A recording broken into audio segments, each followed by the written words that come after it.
Bismillahirrahmanirrahim. Assalamualaikum warahmatullahi wabarakatuh. Innal hamdalillah nahmaduhu wa nasta'inuhu wa nastaghfiruh wa na'udzu billahi min syururi anfusina wa min sayyiati a'malina. May yahdihillahu fala mudhillalah wa may yudlil fala hadiyalah. Wa asyhadu an la ilaha illallah wahdahu la syarikalah wa asyhadu anna Muhammadan abduhu wa rasuluh. Allahumma salli ala nabiyyina Muhammad wa ala alihi wa man tabi'ahum bi ihsan ila yaumiddin. Allahumma inna nas'aluka ilman nafi'a wa rizqan thayyiba wa amalan mutaqabbala. Puji syukur kita panjatkan pada Allah. Salawat dan salam mugi-mugi tercurah pada junjungan kita Nabi besar Nabi Agung Muhammad sallallahu alaihi wasallam. Pada kesempatan Ahad Legi kali ini bertempat di halaman Masjid Al-Masjidul Qadimah di Desa Karangasem ya. Karangasem itu desa apa dusun? Karangasem B. Karangasem B itu yang dusun ya. Desanya Karangasem. Nah, kecamatannya Palian. Alhamdulillah bisa berjumpa dengan para jamaah sekalian lewat penyelenggara kajian kali ini dari PCM Palian lan Sabtosari. Yang mudah-mudahan pengawasan kita kali ini membawa berkah dan memberikan kebaikan yang banyak bagi kita sekalian. Allahumma amin. Tema pagi ini apa judulnya? Jika tak bisa berhaji. Pengen haji atau tidak ini bapak ibu-ibu? Kapan pengennya? Mau tahun berapa?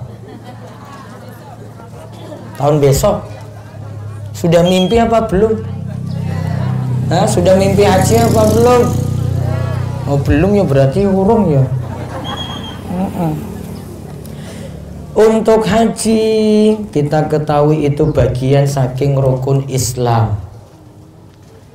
Nabi Shallallahu Alaihi Wasallam ketika didatangi malaikat Jibril yang berwujud seorang laki-laki berpakaian putih, berambut hitam, dan tidak ada di situ bekas-bekas melakukan perjalanan jauh.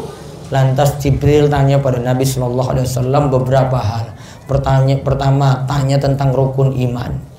Yang kedua, Jibril tanya tentang rukun Islam. Ketika ditanya tentang Islam, maka Nabi Shallallahu Alaihi Wasallam menjawab, al-Islamu an tasyhadu an la ilaha illallah wa anna Muhammadar Rasulullah wa tuqimas shalah wa tu'tiyaz zakah wa tahujjal bait wa tasuma ramadan wa tahujjal baita in istata'ta ilaihi sabila. Disebutkan engkau bersaksi bahwasanya tidak ada sembahan yang berhak disembah selain Allah. Kemudian engkau menunaikan salat, mengerjakan salat. Kemudian engkau membayar zakat. Kemudian yang keempat, engkau berpuasa di bulan Ramadan. Kemudian yang terakhir Nabi Shallallahu Alaihi Wasallam sampaikan, wa tahujjal baita in istata'ta ilaihi sabila. Engkau menunaikan haji bagi yang mampu. Jadi punya kemampuan uang, finansial, dana cukup, plus punya kemampuan dari segi fisik. Fisiknya juga kuat, sehat untuk melaksanakan ibadah haji.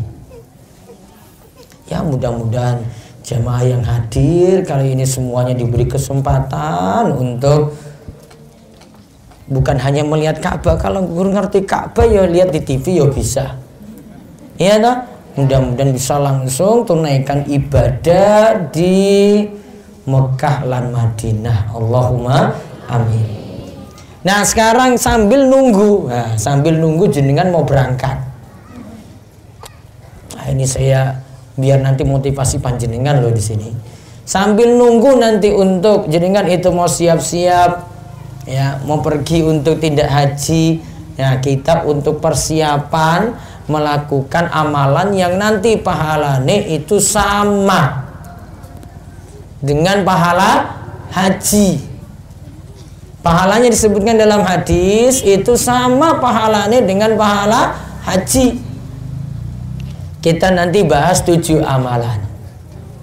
Ya, kita bahas 7 amalan, nanti kita pelajari, mungkin nanti bisa diamalkan sampai nantinya kita bisa dapat pahala yang sama dengan pahala haji, hingga nanti Allah mudahkan rizki bagi kita semuanya untuk tindak haji. Allahumma amin.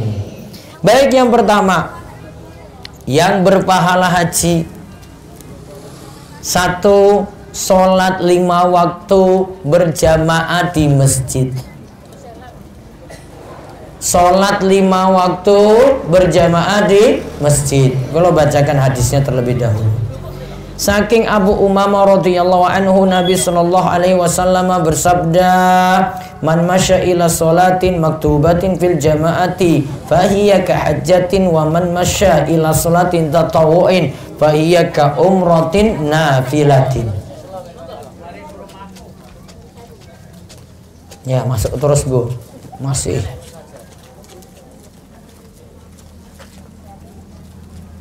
Terus ke utara.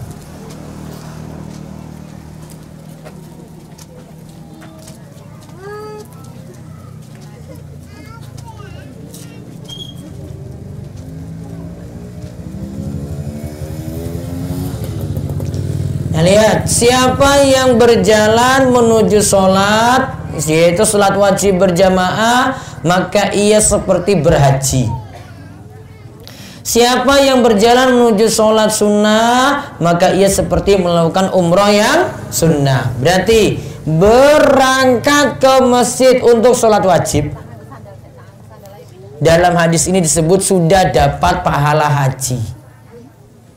Mau berangkat sholat sunnah, misalnya jenengan mau ke masjid sholat duha, itu juga sudah mendapatkan pahala umroh. Kalau tadi haji yang wajib dia dapat, kalau ini pahala umroh yang sunnah. Ini melaksanakan sholat 5 waktu di masjid.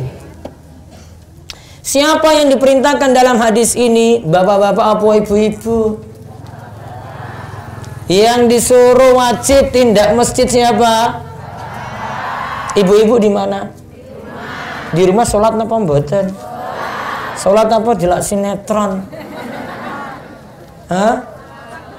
Sholat. Punya TV nggak di rumah? TV-nya iki dinggo apa to TV-nya kuwi? Hah? Apa Bu? Delok apa toh? Berita. Emangnya berita ini nambah ganjaran apa nambah pahala gitu delok berita? Berita apa? Berita Pak Ustadz. Wah, aku orang neng TV kok. Saya kira aku neng Palian. Nggak ada stasiun TV itu punya aku. Cuma radio. Radionya pun nggak sampai Palian. Hah? Masukin ini duitnya ora ono. Belum dapat izin saking pemerintah karena frekuensinya itu dibatasi. Kalau untuk radio sudah full itu harus pakai izin. Kalau nggak pakai izin, ya saya ditangkap polisi nanti. Saya yang ditangkap. Ya. Maka harus lewat izin, ada prosedur. Kalau disuruh dibatasi 2,5 kilo ya 2,5 kilo, nggak bisa lebih. Karena sudah jadi aturan. Balik lagi tadi, sholat berjamaah di masjid itu yang disuruh siapa? Laki-laki apa perempuan tadi? Bapak-bapak apa ibu-ibu? Berarti kalau ibu-ibu sholatnya di mana? Di rumah itu di mana? Ruang depan, apa ruang tengah, apa kamar, apa di dapur? Mana? Mana Pak? Paling belakang ini pun di Kamar. Kamarnya siapa? Kamar ibu-ibu sendiri. Oh iya. Makin di dalam makin afdal. Itu untuk sholat wajib ibu-ibu. Boleh nggak ibu-ibu tindak masjid? Boleh atau tidak? Boleh. Namun tidak wajib. Mau tindak masjid ya monggo. Mau di rumah juga ya boleh. Seandainya repot ya sudah di rumah. Apalagi repot ngurus anak, ngurus suami. Iya tak? Ngurus anak ini wajib napa mboten nggih?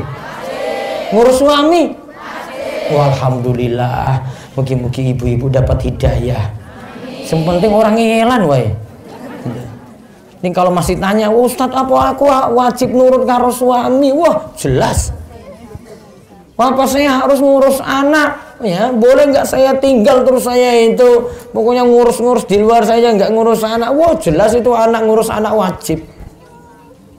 Jalan surga untuk ibu itu ya tadi di dalam rumah mengurus suami, mengurus anak-anak. Jadi untuk sholat wajib sini laki-laki yang nanti punya tugas berangkat ke masjid, ngisi soft sholat di masjid. Nanti ada yang bertugas jadi imam. Kemudian nanti ada yang jadi jamaah. Mugi-mugi yo jamaah palian Sabtu Sario masjidnya full terus. Jamaahnya ini pada sadar. Namun sayangnya kalau sekarang ini innalillahi wa inna ilaihi rajiun. Jamaah itu makin maju. Sofe hilang. Iya tak? Apalagi musim nyumbang saya kilo ya Allah. Ya tadi kembali lagi sibuk nyumbang tak ini? Iya tak sibuk jagung tak? Iya tak? Pengeluarannya bertambah, pemasukannya ora ono blas. Keluar terus. Jadi sibuk rewang, sibuk sana sini. Wah makin sepi lagi masjid-masjid yang ada. Maka harus ada yang tanggung jawab untuk ngisi masjid. Nah ini yang kita bahas. Ternyata sholat berjamaah bagi laki-laki berpahala haji. Paham bapak-bapak? Bapak-bapak? Iki ngantukan iki. Ngantuk kepiye to bapak? Ini lagi bahas panjenengan loh ini. Disuruh sholat berjamaah di masjid, rutin ke masjid terus, insya Allah itu minimal jenengan itu nyicil itu pahala haji terus. Dapat pahala haji berulang kali, walaupun belum sampai Mekah, namun pahala haji sudah diperoleh. Paham ya? Terus yang kedua, amalan yang kedua adalah melakukan sholat isyraq. Apa itu sholat isyraq? Coba lihat di sini cara melakukannya. Pertama, sholat subuh berjamaah di masjid. Kedua, berdiam untuk berzikir dan melakukan kegiatan yang manfaat. Diam dulu. Nunggu sampai yang ketiga, ketika matahari setinggi tombak. Kira-kira ya 15 menit setelah matahari terbit, melakukan sholat 2 rakaat. Disebut sholat isyraq. Disebut sholat apa? Isyraq atau sholat 2 di awal waktu. Berarti caranya nggih, sholat subuh dulu di masjid berjamaah. Berarti ini bapak-bapak nanti yang di sini diperintahkan. Terus setelah itu nunggu sampai matahari terbit. Namun nggak boleh sampai matahari terbit sholat. Nanti nunggu lagi sampai matahari meninggi. Sekitar 15 menit setelah matahari itu terbit. Sekarang matahari terbit ya sekitar jam 6 kurang 5. Tambah 15 ya berarti 6 ya punjul 10 lewat 10. Nah itu langsung laksanakan sholat isyraq tadi. Biasanya ini paling mudah kalau jenengan itu ikut pengawasan ahad pagi. Pengawasan ahad paginya itu diadakan langsung bar subuh. Bar subuh nunggu. Sambil ustadznya ngulang ngaji, nunggu terus sampai jam 6. Setelah itu ada tanya jawab 6 lewat 10, lalu laksanakan sholat isyraq. Nah di DS itu biasanya kayak gitu. Kalau ahad pagi itu pengawasannya bar subuh langsung. Namun yang biasanya hadir ini bapak-bapak. Ya karena bapak ya orang repot. Ibu-ibu kan masih nunggu anak ya tak? Maka ini bapak-bapak biasanya ngaji ini jam 5 atau 5:15, terus nunggu ngaji, saya ngulang hadis ketika itu, hadis Bulughul Maram sampai jam 6:10 dengan tanya jawab. Setelah itu sudah tutup, lalu lakukan sholat isyraq masing-masing. Apa pahalanya? Coba kita lihat hadisnya. Saking Abu Umamah radhiyallahu anhu, Rasulullah sallallahu alaihi wasallam bersabda, barang siapa yang melaksanakan sholat subuh dengan berjamaah di masjid, lalu dia tetap berdiam di masjid sambil melaksanakan sholat sunnah duha. Sholatnya ini masuk sholat sunnah duha, karena sholat isyraq itu sholat sunnah duha yang dikerjakan di awal waktu. Maka melaksanakan sholat sunnah duha, maka ia seperti mendapatkan pahala orang yang berhaji, ka'ajri hajin au mu'tamirin tamman hajjatuhu wa umratuhu. Dia mendapatkan pahala haji dan umrah yang sempurna, sempurna dan sempurna. Ini berarti yang tindak masjid bapak-bapak. Terus Ustaz, kalau ibu-ibu bagaimana? Ibu-ibu pengen dapat pahala kayak gini? Pengen? Pengen saya beritahu rahasianya? Ye. Berarti jenengan sholatnya kan tadi dalam kamar. Iya tak? Nah, diam dulu di situ sampai jam 6. Ngantuk. Ya wes, ini mau tak ulang apa enggak ini? Tunggu sampai jam 6 tadi lewat 10 misalnya.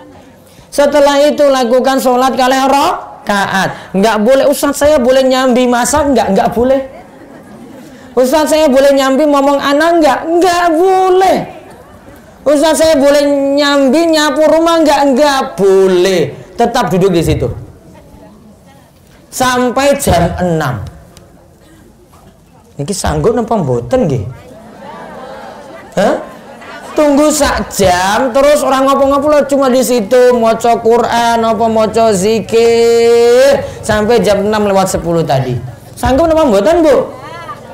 Hah? Anaknya nangis ditinggal. Ora sah masak libur pagi. Ya, arak nyuci ditinggal sih.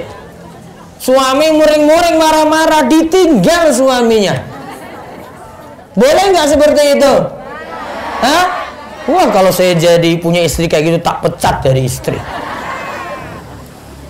Wah, ada yang wajib kok. Iya nak, ngurus rumah itu lebih wajib daripada sholat isyraq. Iya tak ibu-ibu? Ngurus rumah itu lebih wajib daripada sholat isyraq. Sholat syuruk tadi, sholat syuruk itu gur sunnah. Ngurus rumah pahala wajib lebih besar apa pahala sunnah? Pahala wajib. Ibu ngomong anak, ngurus suami, ngurus rumah, wah itu pahalanya lebih besar daripada sholat isyraq. Walaupun tadi disebut haji dan umroh yang sempurna, masih kalah. Paham ibu-ibu? Ini ada yang protes, ada yang mau protes. Ya terserah mau protes kayak pokoknya tak sampaikan aja. Ya, nggak bisa ngeyel-ngeyelan nih. Oh, Ustaz, wah kalau gitu saya dapat pahala ini gimana? Bu, ini cuma sunnah, Bu. Ada yang wajib untuk jenengan di rumah, ya. Ini yang cuma sunnah, maka prioritaskan, dahulukan yang wajib daripada yang sunnah. Oh, berarti yang bisa lakukan itu bapak-bapak. Bapak-bapak nanti lakukan sholat subuh di masjid, terus diam di masjid, ya. Artinya nggak keluar dari masjid. Boleh nggak sambil tidur-tiduran terus tidur nanti bangunnya jam 6? Boleh nggak, Pak? Nggak boleh, enak banget. Ya, tetap dia nunggu terus sampai matahari meninggi. Terus lakukan sholat isyraq kali rakaat. Insya Allah siap bapak-bapak. Sanggup napa mboten niki? Bapak-bapak. Ih, orang suara blas iki lho. Pun sarapan apa dereng to, Pak? Pun sarapan. Sarapan apa tadi, Pak?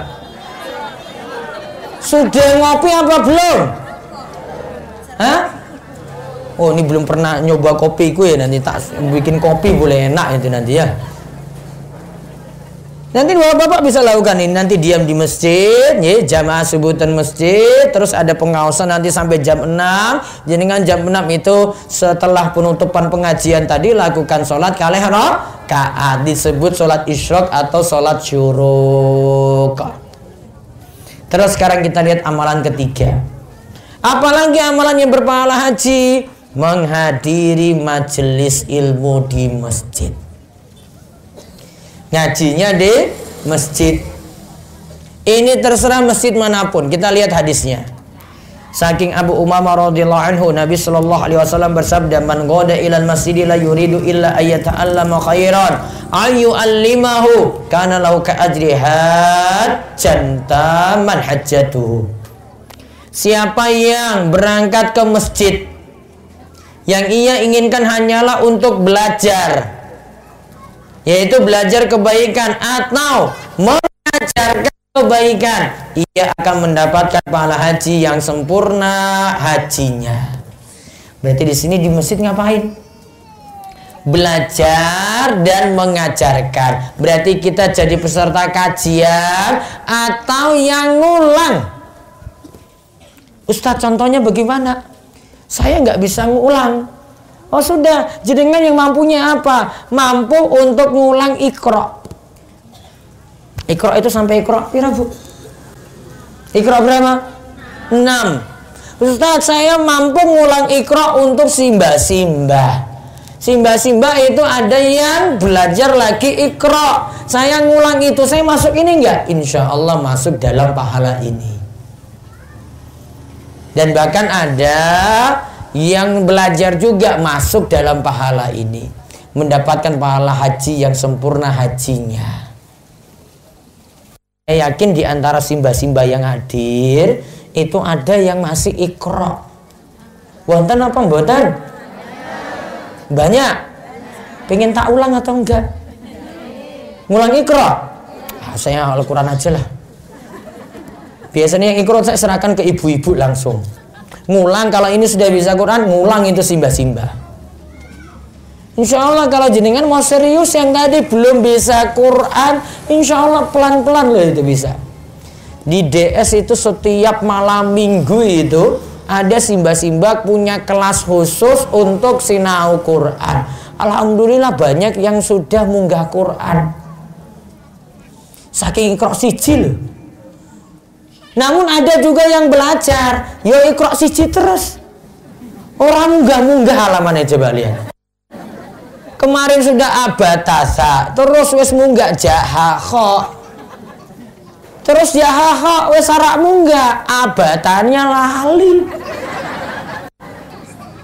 Wis sarak dibani meneh itu, coba lihat. Namun mangkat terus loh itu. Ini nggak bisa ya, namun dia mau serius belajar, insya Allah tetap dapat ganjaran. Iya kan? Tetap dapat ganjaran nggak? Iya.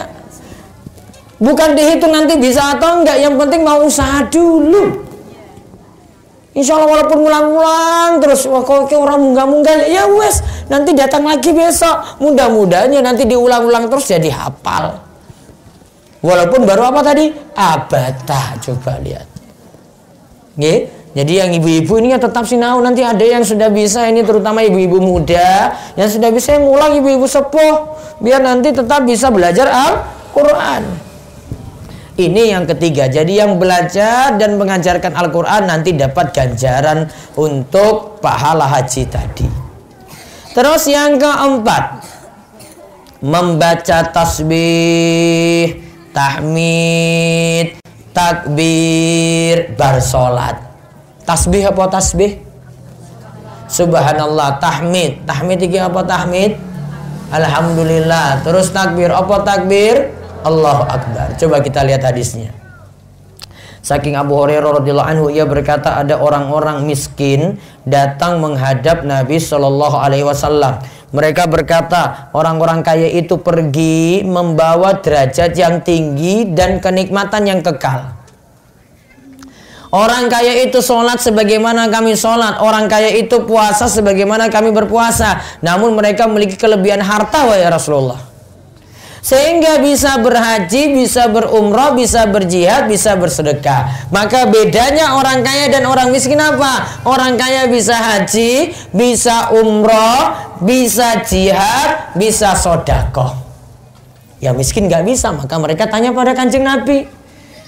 Lantas Nabi SAW beritahu pada mereka, maukah kalian aku ajarkan suatu amalan yang dengan amalan tersebut kalian akan mengejar orang yang mendahului kalian, dan dengannya dapat terdepan dari orang-orang setelah kalian, dan tidak ada seorang pun yang lebih utama daripada kalian kecuali orang yang melakukan hal yang sama seperti itu. Kemudian Nabi sarankan, kalian baca tasbih, baca tahmid, baca takbir di setiap akhir sholat sebanyak 33 kali. Berarti amalannya apa? Subhanallah 33, Subhanallah 33. Terus Alhamdulillah 33 tadi. Terus baca Allahu Akbar 33. Kapan bacanya? Bar sholat. Ini rutin apa mboten iki? Subhanallah 33, Alhamdulillah 33, Allahu Akbar 33. Tadi kan Kanjeng Nabi lagi bahas, ini kalau kamu amalkan bisa kalahkan orang yang berhaji, bisa kalahkan orang yang berumrah, bisa kalahkan orang yang pergi jihad, bisa kalahkan orang yang rajin sedekah. Amalannya apa tadi, coba diulang? Subhanallah 33, Alhamdulillah 33, Allahu Akbar 33. Gampang apa mboten?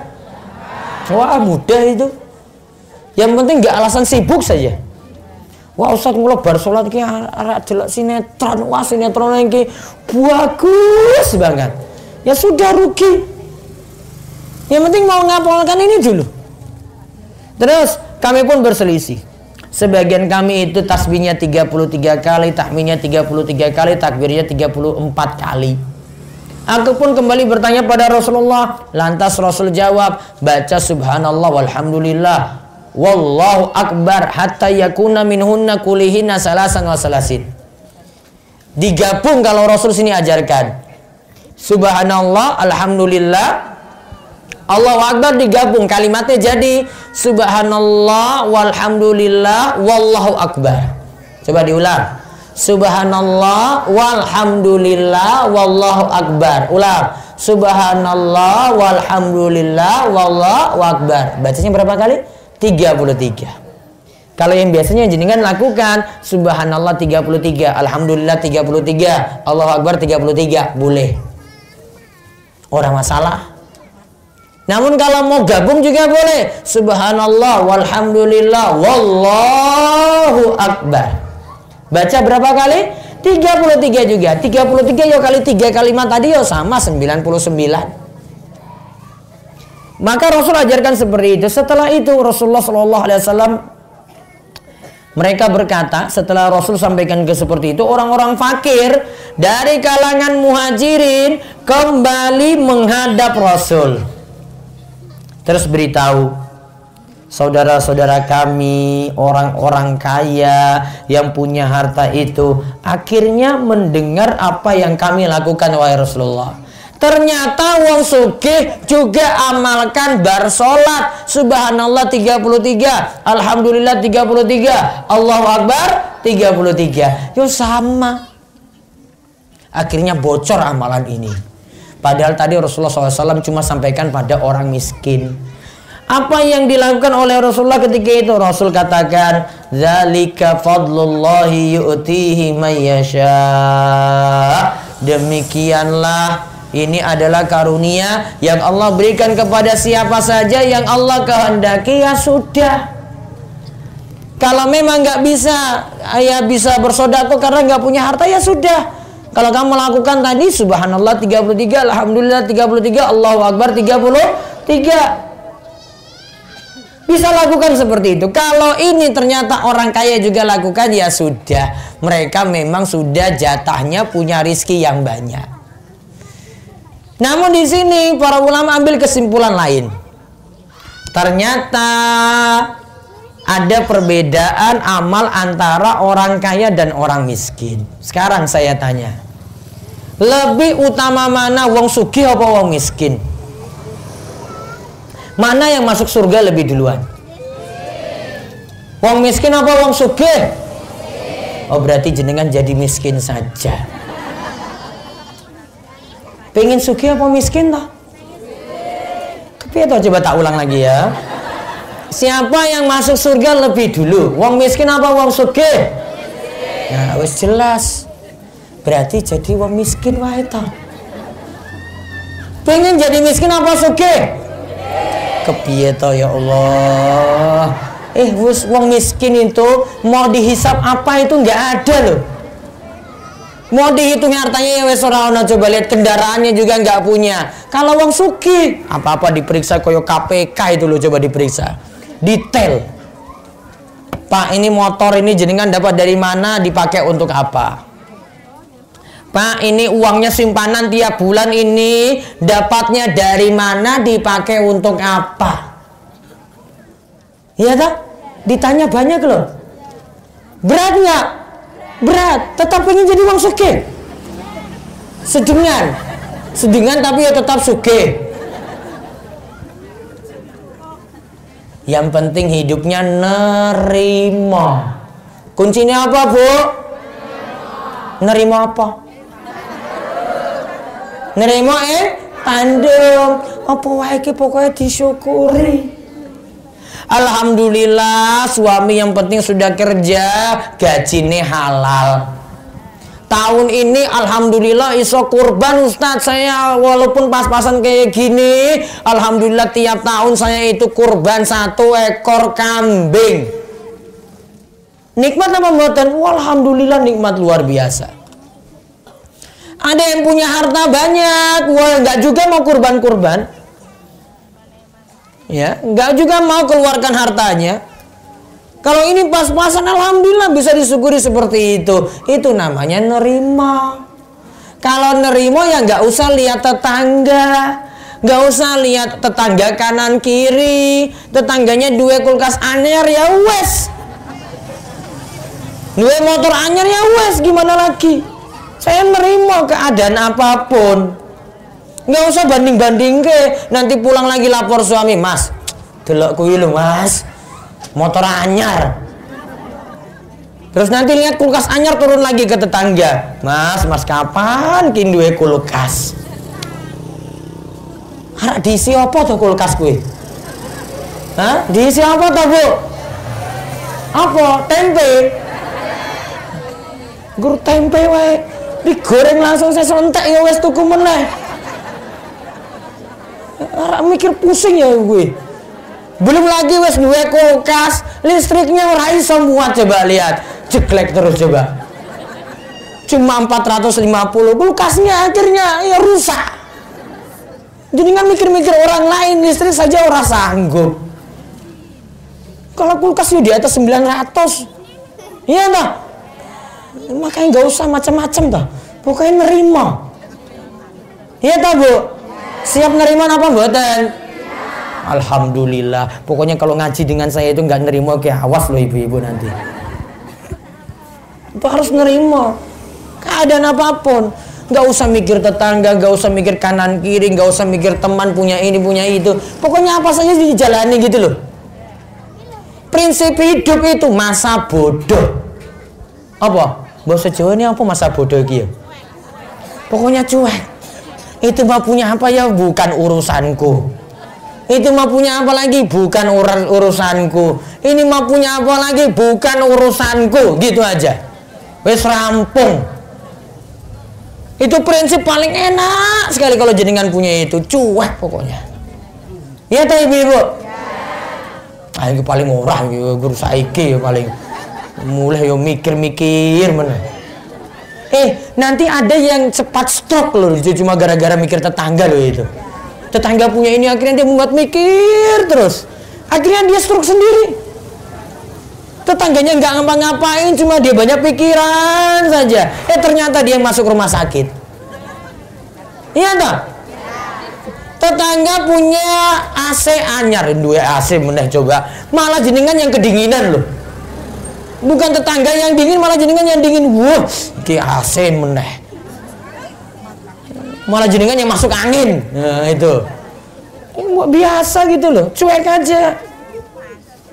Iya dah, siap nerima apa mboten? Alhamdulillah. Awas kalau pulang nanti lapor-lapor suami loh ini. Terus sekarang yang kelima, amalan kelima apa? Umroh pada bulan Ramadan. Waduh, ini amalan nomor 5 ini berat banget ini. Wis hargane larang dikon umroh meneh. Umroh saiki piro ya hargane ya umroh itu ya? Sekarang berapa? Ibu-ibu punya travel umroh? Berapa?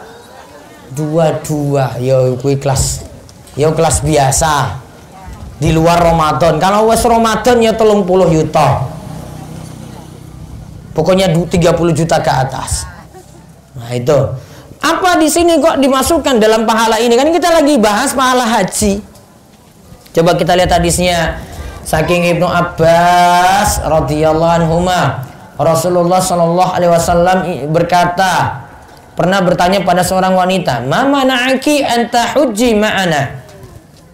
Apa alasanmu sehingga tidak ikut berhaji bersama kami? Wanita itu jawab, "Aku punya tugas untuk memberi minum pada unta, di mana unta tersebut ditunggangi oleh ayah fulan dan anaknya, maksudnya suami dan anaknya.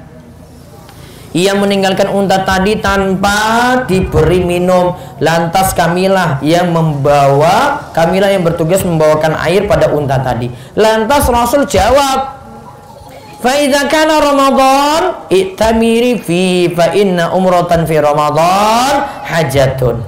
Jika Ramadan tiba, berumrohlah saat itu karena umroh Ramadan senilai dengan haji. Dalam lafaz Bukhari dikatakan fa inna umratan fi Ramadan taqdi hajatan ma'i.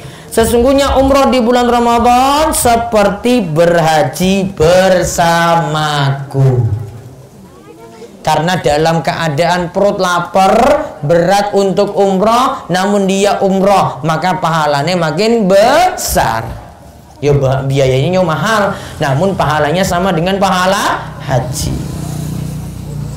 Terus lagi yang berikutnya, amalan yang keenam, berbakti pada orang tua. Birrul walidain. Saking Anas bin Malik radhiyallahu anhu, ia berkata, ada seorang yang mendatangi Rasulullah sallallahu alaihi wasallam dan ia sangat ingin pergi jihad, namun tidak mampu. Rasulullah sallallahu alaihi wasallam bertanya padanya, apakah salah satu dari kedua orang tuanya masih hidup? Ia jawab, ibunya masih hidup. Maka ketika itu Rasul pun berkata padanya, bertakwalah pada Allah dengan berbuat baik pada ibumu. Jika engkau berbuat baik padanya, maka statusnya adalah seperti berhaji, berumroh, dan berjihad. Cuma baik sama orang tua. Apalagi orang tua sudah sepuh, wis pikun, sakit-sakitan, lebih dibutuhkan dirawat. Maka tugas anak adalah dia berbakti pada orang tua, dan dia yang nanti mengasuh orang tuanya sendiri. Pahalanya apa tadi? Sama dengan haji, umroh, dan jihad. Sama dengan haji, umroh, dan jihad. Walaupun di sini hadisnya dhaif, namun maknanya benar. Maka itu pahala yang luar biasa bagi yang masih memiliki orang tua, orang tuanya masih sehat, namun butuh untuk disantuni oleh anaknya, maka pahalanya luar biasa seperti itu. Dia rawat orang tua, pahalanya seperti haji, umroh, dan jihad. Terus amalan yang terakhir, bertekad untuk naik haji. Cuma niat, gur niat loh iki, ya. Siapa saja yang berniat, namun niat sini sudah ada usaha. Kalau gur niat ya gampang. Kepingin nggak? Ya kalau cuma kepingin ya enggak. Pokoknya sini sudah niat, sudah nabung. Niki pun nabung napa dereng ya iki ya? Nabung haji. Hah? Masih punya utang enggak? Mana yang lebih utama, nyaur utang apa nabung untuk haji? Ibu-ibu, nyaur utang apa nabung untuk haji? Jenengan masih punya utang enggak? Ya usah aku rasa bahas meneh ya. Masalah ini berat ini, mikir utang. Mikir utang ki mumet apa ora ya iki ya, Bu? Pak. Bapak-bapak. Mumet nggak mikir utang itu? Bapak-bapak. Yang mumet jenengan apa ibu-ibu ini? Kok iso? Yang golek duit siapa? Nah, kok yang mumet ibu? Jangan-jangan saya duwe utang jenengan, terus jaluk suami. Kalau memang ya punya kewajiban ya wes. Kurban, misalnya jenengan ini punya utang, boleh nggak berkurban? Kok haji ora entuk, kok kurban entuk? Piye to, Bu? Kalau misalnya jenengan punya utang, boleh nggak berkurban? Kok beda tuh karo haji? Boleh nggak? Dirinci, tergantung. Utangnya itu ditagih sekarang nggak? Kalau itu bisa dicicil, awal bulan sudah bayar, terus masih ada sisa uang yang lainnya untuk kurban, maka tetap kurban. Namun kalau utangnya itu ditagih sekarang dan itu uang untuk bayar utang, jenengan nggak boleh kurban. Malah dosa loh nanti itu. Karena utang jadi wajib. Paham ya? Berarti kalau punya utang boleh nggak berkurban? Oh tergantung. Namun sekarang misalnya saya nanti gajian akhir bulan, awal bulan ini saya mau utang dulu biar besok pas Idul Adha bisa kurban, boleh nggak? Nanti saya pastikan insya Allah akhir bulan ini saya punya gaji kok nanti keluar, ada penghasilan, boleh nggak? Boleh nggak kurban? Boleh, karena dipastikan dia nanti punya penghasilan untuk nyaur utang. Namun kalau nggak punya, mendingan nggak usah utang. Pertanyaan selanjutnya, boleh nggak kurban itu pakai dalam bentuk arisan? Arisan kurban boleh nggak? Arisan ini utang apa ora ya? Arisan buatan utang. Kok iso?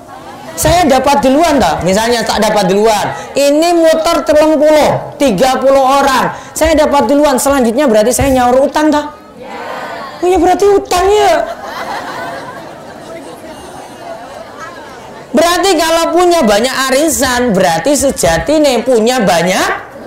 Ya wes. Iya bener. Sekarang pembahasannya sama. Boleh nggak kurban itu pakai dalam bentuk arisan? Ada 14 orang. Urung tak jawab kok. Ada 14 orang. 14 orang ini digilir. Sekarang tahun ini dapat dulu orang 7. Nanti arisannya 2 juta 2 juta. Namun yang nanti dapat dulu giliran orang tuh 7. Tahun berikutnya nanti baru dapat lagi 7 lagi. Berarti ada 2 kelompok. Boleh atau tidak? Boleh. Namun masalahnya yang duwe utang. Namun dia sanggupi kalau dengan arisan, berarti tahun berikutnya tetap ikut arisan.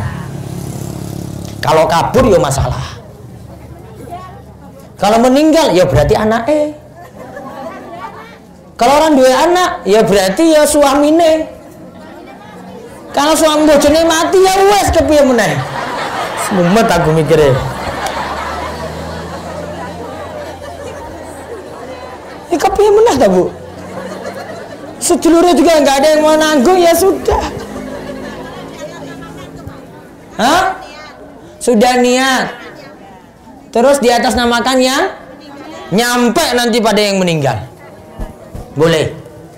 Misalnya yang ikut simbok dulu. Terus sudah meninggal, anaknya yang nyaur utang tadi kan, Nah, terus bayar, akhirnya nanti lunas atau nanti berkurban atas nama simboknya tadi. Nyampe. Oh.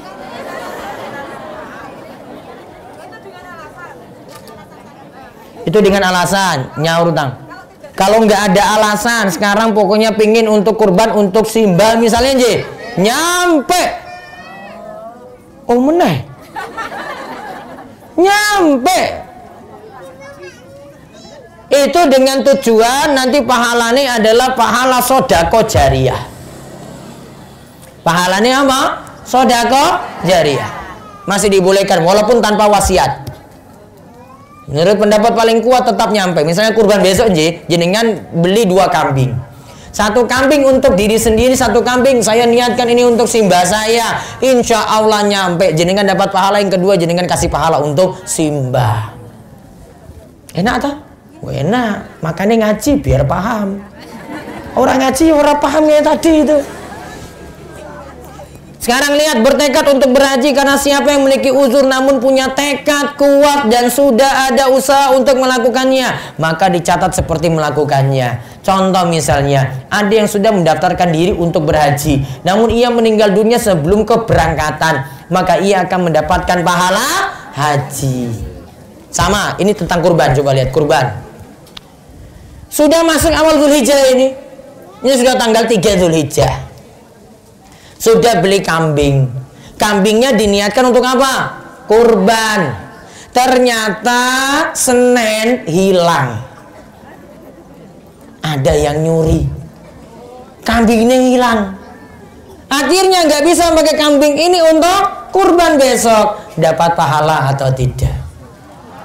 Dapat pahala kurban. Karena sudah niat. Namun qadarullah kambingnya hilang.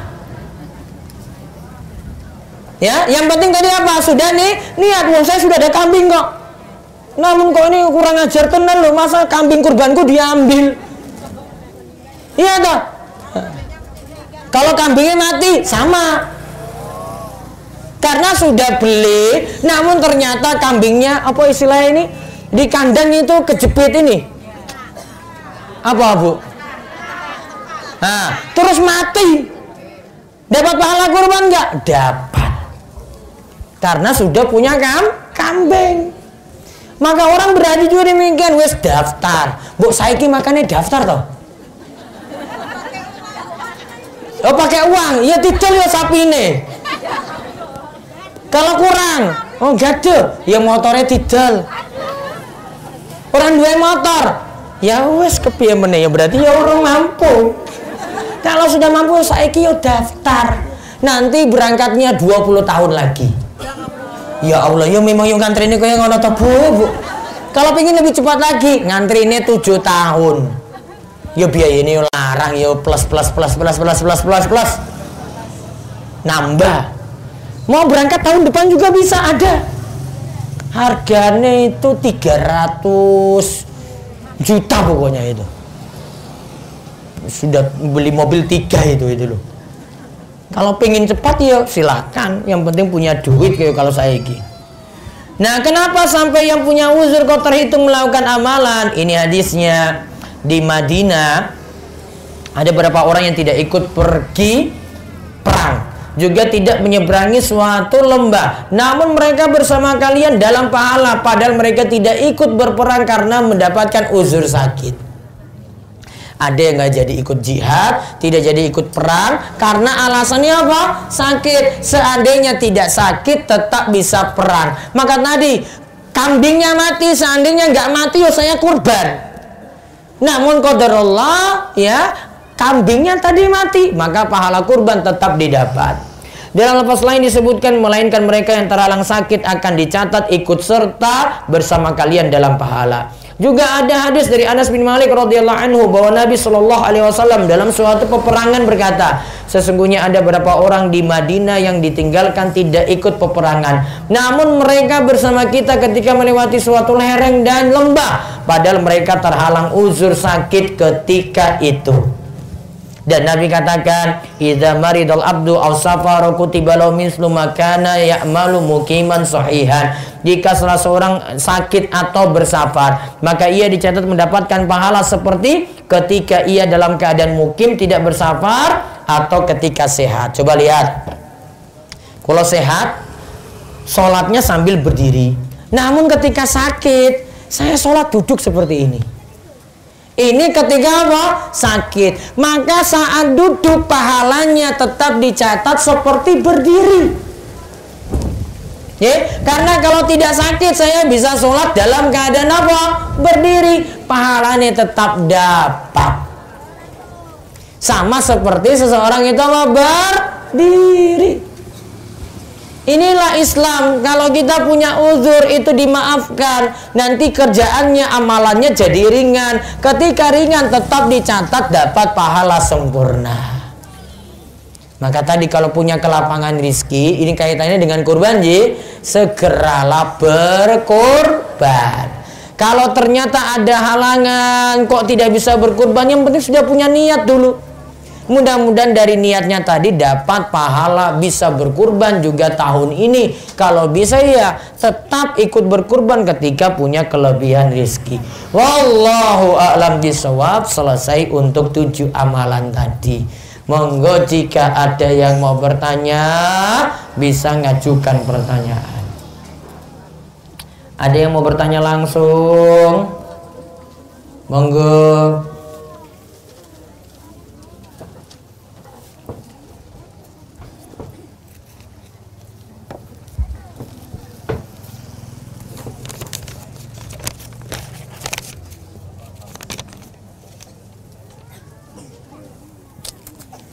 Ada yang nanya langsung, bapak-bapak wonten.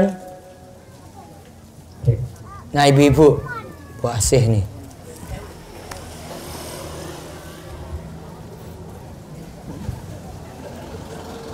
Assalamualaikum warahmatullahi wabarakatuh. Waalaikumsalam warahmatullahi wabarakatuh.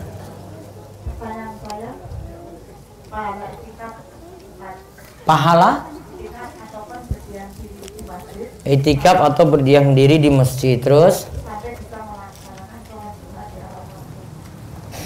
Dalam prakteknya itu memang benar-benar sangat sulit, Pak. sulitnya kenapa? Sulit untuk berdiam diri tanpa keluar dalam arti keluar jauh dari masjid. Oh, jenengan soalnya rumahnya dekat dengan masjid. Iya, betul, Pak. Iya, makanya itikafnya di DS saja. Saya kemarin 10 hari terakhir sholat itu kan ya bismillah gitu. Tapi ketika saya bareng-bareng itu kok sering keluar makan sapi dulu terus wudu makan Iya, sapi. itulah makanya sapi ini dikon puasa toh. Ya, jadi itu termasuk gagal ya Pak. Iya. Jadi ini nggak mikir apa-apa ini, sapi ini ora dipikir. Wah, terus sapi ini pakannya gimana, ya sudah ditinggal dulu sementara. Ya dia tinggalkan aktivitas dunia. Kemudian pertanyaan yang kedua Pak, ketika kita tadarus itu bacaan A'udzubillahi minasyaitonir rajim, kemudian langsung membaca ayat tidak pakai bismillah karena bismillahnya sudah di awal surat. Boleh. Kalau baca pertengahan cukup langsung saking ta'awudz terus masuk dalam surat. Tanpa perlu bismillah. Bismillah cuma awal surat saja. Ya, terus. Pun ya. Ada lagi? Boten. Ibu-ibu. Bagaimana caranya menghadapi orang-orang, bahkan saudara saya sendiri mencibir saya karena saya sekarang itu hijrah, memakai hijab besar. Bahkan bila saya datang di kerumunan, saudara-saudara saya pada nyindir, oh ustazah datang. Terus yang kedua, harus bagaimana sikap saya untuk mengurangi menggunjing. Jarang ikut kumpul-kumpul dengan tetangga yang suka menggunjing, karena bila saya dekat kesetrum, akhirnya ikut menggunjing, takut nambah dosa, tapi saya dibilang orang umum. Ya sudah, tahan komentar, Tadi yang pertama tadi kalau pertanyaannya, kok akhirnya nanti disindir ustazah? Alhamdulillah disebut ustazah daripada disebut ahli maksiat. Iya enggak? Oh, alhamdulillah sudah didiamkan saja. Mau tambah komentar nggak usah dibalas. Terus tadi nanti kumpul dengan teman yang suka gunjing, suka rasanya orang. Gimana solusinya? Nggak usah ngumpul. Kalau dia lagi bicarakan orang, pergi dulu dari situ. Maaf ini saya ada urusan. Biar nggak kesetrum terus. Apalagi ya ibu-ibu. Wah kerjaannya kayak gitu terus. Kan kesalahan ibu paling banyak itu karena mulut ya toh ibu-ibu. Iya tak?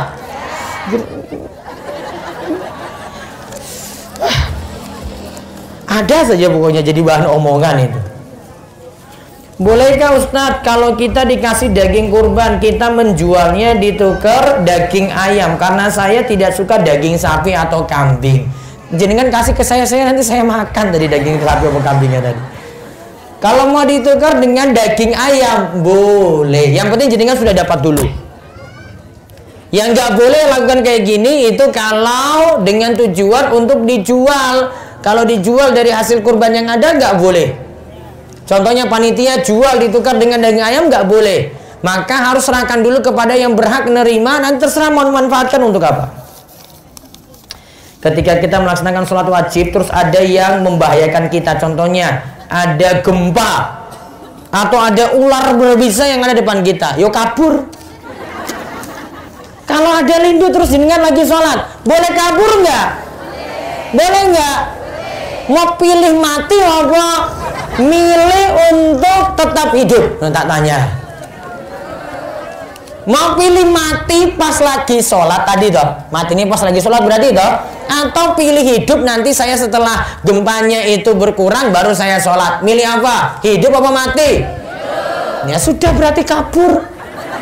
Ini misalnya di masjid ini, terus gempa, lagi sholat maghrib, lanjut nggak? Jamaah bubar semua. Kenapa kok bubar? Lebih memilih mempertahankan hidup biar nanti amal solehnya tambah banyak.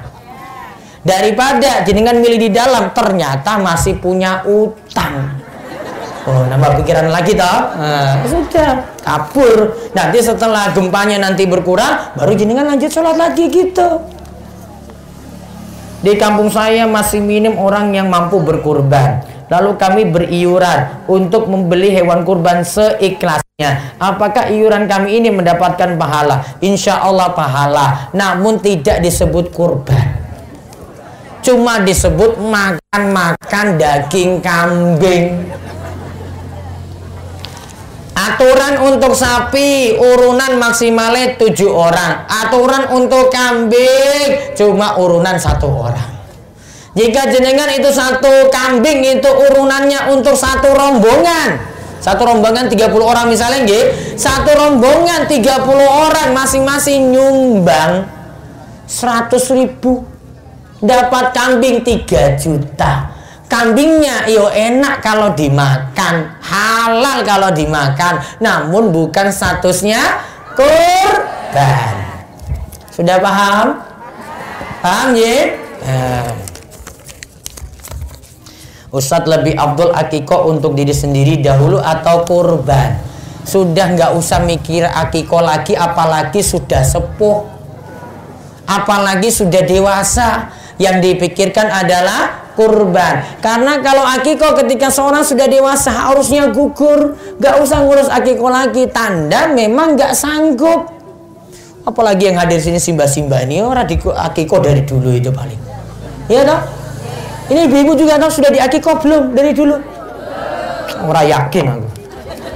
Karena dulu belum tahu hukum, maka jadi gugur. Sekarang nggak usah mikir akikoh lagi. Yang sekarang dipikirkan apa? Kurban. Jika ada orang yang mengaku bisa menyembuhkan orang sakit tanpa proses keilmuan medis, misalnya hanya disentuh lalu sembuh, luar biasa ya. Dan ternyata fakta di lapangan mereka yang berobat betul-betul bisa sembuh. Lalu bagaimana kita menyikapinya? Bisa jadi itu dukun, bisa jadi itu orang pinter, bisa jadi itu paranormal. Terus gimana? Ustadz dia pakai pecis kok. Ya aku ya bisa juga jadi dukun ya bisa. Kalau mau kayak gini orang itu bisa macam-macam. Makanya kalau berobat pokoknya yang logis. Saya contohkan ini pengobatan nggak masuk akal. Orang sakit, ini ada kambing. Sakitnya ini ditransfer ke kambing. Ini namanya menzolimi kambing. Kambingnya nggak salah apa-apa, dikasih penyakit. Sekarang pertanyaannya, gimana penyakit ini bisa pindah ke situ? Ada selang, ada yang pindahin, ada? Nggak ada, nggak logis, nggak masuk akal. Kalau nggak masuk akal, nggak usah ikut pengobatan kayak gini. Ada telur, ada yang pakai media telur juga loh. Ini sakit, penyakitnya itu ditransfer, dipindah ke telur. Telurnya tadi putih berubah jadi ireng. Boleh nggak percaya kayak gini? Nggak boleh, Bu. Itu pengobatan masalah. Ya, pokoknya kalau jenengan itu berobat di situ, saya khawatir sholat tidak diterima 40 hari. Maka segera taubat. Dan juga nanti akibat lainnya bisa jadi itu sihir. Bukan malah sembuh, malah dimasuki setan jin di dalam tubuh. Akhirnya jin tadi itu yang nahan penyakit jenengan. Ketika diruqyah ternyata jinnya metu. Malah tadi yang masuk itu jin, malah jadi bahaya. Makanya nggak usah pakai pengobatan yang macam-macam. Pokoknya kalau ada cara medis, pokoknya selesaikan dengan cara medis. Adab yang paling tepat kita mengajak orang untuk daftar haji atau umroh. Bagaimana ya Ustadz? Kadang yang kita ajak malah tersinggung atau tidak berkenan. Padahal dari sisi hartanya sudah cukup bahkan lebih. Maka orang yang pergi haji umroh itu bukan sekadar mampu. Orang banyak yang mampu namun ada yang nggak mau. Maka harus mau dan mampu. Nggak bisa cuma sekedar mampu, Bu. Oh, banyak orang yang punya harta banyak namun haji pun nggak mau. Padahal kalau mau lihat kendaraannya itu Masya Allah super mewah. Daftar juga enggak, umroh juga enggak, sia-sia hartanya. Maka kalau mau ngajak pelan-pelan, bilang saja biar harta tambah berkah, disuruh tindak umroh atau haji. Minimal ngajak umroh dulu. Mudah-mudahan kalau dia umroh nanti tertarik lagi untuk menunaikan haji. Bagaimana hukumnya menyemir rambut yang putih biar jadi hitam, biar kelihatan belum tua? Berarti menipu orang. Iya toh? Iki wes ubanan, terus dia semir jadi hitam, berarti kan mengelabui orang. Nanti orang bilang, wah Pak kok masih kelihatan nom? Wah padahal sudah swidak tahun, cuma gara-gara semir. Maka dalam aturan Islam, Pak, Bu, ini yang sudah berubah, dilarang merubah rambut jadi warna hitam. Terus saya bisa rubah nggak? Boleh, namun selain warna hitam. Warna apa berarti? Warna apa? Merah koyo apa ya merah kuyo? Simba-simba ku nganggo merah. Pirang. Ya orang ngecreng warna ungu, warna pink, wah. Simbah milenial itu namanya itu. Jadi ubah namun selain warna hitam. Ada jamaah yang mengikuti kurban sapi, jumlah 7 orang. Di salah satu dari 7 orang tadi meminta kulit kurban, nggak masalah. Sohibul kurban boleh minta kulit kurban, boleh. Kemudian dari salah satu 7 orang ada yang mengatakan kalau dijual itu tidak boleh Mas. Kalau ini dari sohibul kurban terserah dia, ambil mau manfaatkan untuk apa terserah dia. Kemudian yang minta kulit kurban itu bilang, lah suka-suka saya karena ini kan sudah saya minta, saya mau apapun terserah dia. Yang jelas panitia kasih saja. Mau dia manfaatkan untuk apapun gak usah ditanya. Karena itu haknya dia minta kulit dan dia sohibul kurban. Boleh dia ambil dan dia manfaatkan terserah dia. Mohon solusi, saya seorang suami yang mengingat istri, tapi istri salah paham, jadi berantem. Ini suaminya curhat. Biasanya ibu-ibu, saya ini suami. Soal dia sering mengupload di medsos tentang aktivitasnya. Istrinya sering upload foto di media sosial. yang seakan-akan menimbulkan kesombongan. Karena saya rasa di luar sana orang yang membacanya mencibirnya. Terima kasih Ustadz penjelasannya. Kalau saya istri kayak gini, wis tak ganti ini istri ini. Soalnya dipamer-pamerkan ya ini kayak gini. Mbok ibu-ibu mbok kurangi itu yang di medsos itu pamer-pamer foto, selfie, kecantikan, apalagi pokoknya mau pergi rekreasi kemana dipamer-pamerkan terus. Kasihan ada orang yang banyak yang nggak senang, nanti malah komentar-komentar yang nggak baik. Apalagi ibu-ibu pamer jempol aja jenengan taruh, itu orang sudah terfitnah loh itu. Ya Allah ini ketok kisih nom ayu ternyata pun sepuh. Ngupload foto di media sosial, mbok dikurangi. Gitu nggak ibu-ibu nggih? Biar suaminya juga nggak marah-marah. Wah kalau saya jadi suaminya wis tak jewer ini istri sendiri ini. Hak saya. Ya. Jadi kurangi kayak gini, apalagi suami nggak suka. Yang kurangi seperti itu. Apakah arti hijrah sebenarnya? Apakah salah saya bisa dihapus dengan hijrah saya? Pokoknya siapapun yang bertobat, insya Allah kesalahan-kesalahannya akan dihapus.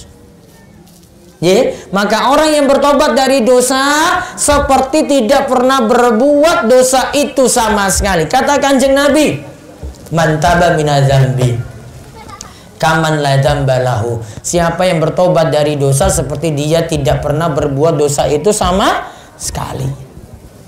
Jadi sekarang tugasnya tobat biar kesalahan-kesalahan yang dulu itu terhapus. Wallahu a'lam bissawab. Demikian yang kami sampaikan untuk siang ini, mugi-mugi manfaat. Dan insyaallah kita ketemu lagi Ahad Legi berikutnya nanti bertempat di Sabtosari. Nanti tinggal tunggu pengumuman bertempat di daerah mana untuk kajian Ahad Legi Sabtosari. Demikian yang kami sampaikan. Belum boleh bubar, nanti ada pengumuman dulu, ditutup dulu baru panjenengan bubar. Wabillahi taufiq wal hidayah wa ridha wal inayah. Wassalamualaikum warahmatullahi wabarakatuh.